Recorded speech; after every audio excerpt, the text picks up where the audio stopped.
श्री राम जी। धन्यवाद उपसभापति महोदय।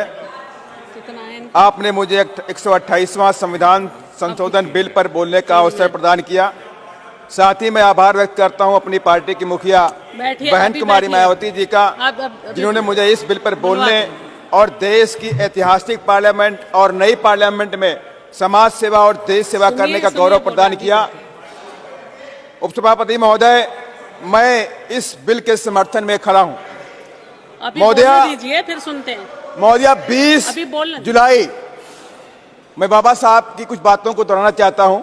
20 जुलाई 1942 को नागपुर में बाबा साहब डॉक्टर भीमराव अंबेडकर ने अखिल भारतीय शोषित वर्ग महिला सम्मेलन के आयोजन में कहा था कि मैं किसी भी समाज की तरक्की इस बात से देखता हूं कि वहां महिलाओं ने कितनी तरक्की की है।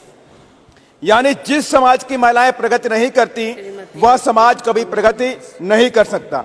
बाबा साहब डॉक्टर अंबेडकर महिलाओं की प्रगतिशील बनाने के लिए उनकी शिक्षा में भागीदारी, सामाजिक और आर्थिक स्तर में भागीदारी सुनिश्चित करना चाहते थे। इसलिए बाबा साहब डॉक्टर अंबेडकर ने हिंदू कोड बिल में महिलाओं को तमाम तरह के हक, अधिकार और पिता पति की संपत्ति में बराबरी का हक दिया, ताकि उनका सामाजिक स्तर बढ़ सके। शिक्षा और नौकरियों का अधिकार भी संविधान में देने का काम किया। संविधान के प्रेम्बल में जस्टिस और इक्वलिटी की बात बाबा साहब ने कही। 25 नवंबर 1949 में कहा, मैंने राजनीति में आज बराबरी का हक दिया, one vote one man one value का सिद्धांत कायम किया। लेकिन सामाजिक और आर्थिक असमानता के आने वाली सरकारों को जल्द से जल्द दूर करना पड़ेगा। महोदया, इतिहास गवाह है, महिलाओं ने तमाम जुल्म और जातियों को सहा है, जिसमें दहेज प्रथा, बाल विवाह, सती प्रथा और यहाँ तक कि शिक्षा पर लगा सामाजिक प्रतिबंध, जिसे भारत की प्रथम शिक्षिका माता सावित्री बाई फुले ने 1 जनवरी 1848 में लड़कियों के लिए पुणे में स्कूल खोलकर इस प्रतिबंध को खत्म किया। महोदया, इन तमाम सामाजिक कृतियों के बावजूद भी महिलाओं ने देश की आजादी की जंग में बढ़ चढ़कर हिस्सा लिया।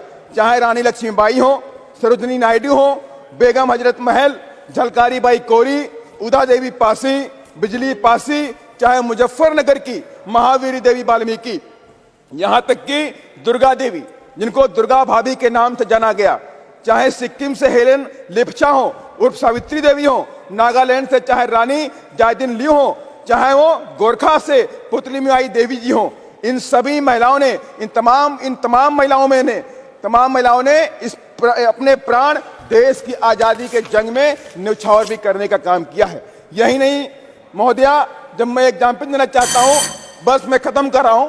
महिला सशक्तिकरण को लेकर के उत्तर प्रदेश में बहन जी मुख्यमंत्री थी, तो माननीय बहन जी ने उत्तर प्रदेश के तमाम महिला कॉलेज खोले। मैं खत्म कर रहा हूं, 1 मिनट खत्म कर रहा हूं। माता सावित्री बाई फुले शिक्षा योजना भी शुरू करी, जिसमें 25,000 रुपए और साइकिल देने का काम किया। महोदया, मैं आपके माध्यम से केंद्र की सरकार से अपील करता हूं कि अगर महिला सशक्तिकरण देना है तो SC ST OBC की महिलाओं को भी इसमें अलग से रिजर्वेशन देने का प्रावधान करें, क्योंकि पूरे देश के अंदर आज भी इन महिलाओं के साथ में अत्याचार होता है। अगर सही माने में मैं फिर से आपके माध्यम से केंद्र की सरकार से अपील करता हूं, SC ST OBC की महिलाओं को 33% आरक्षण में रिजर्वेशन सुनिश्चित करने का काम करें। इसको संज्ञान में ले, गंभीरता से ले। धन्यवाद।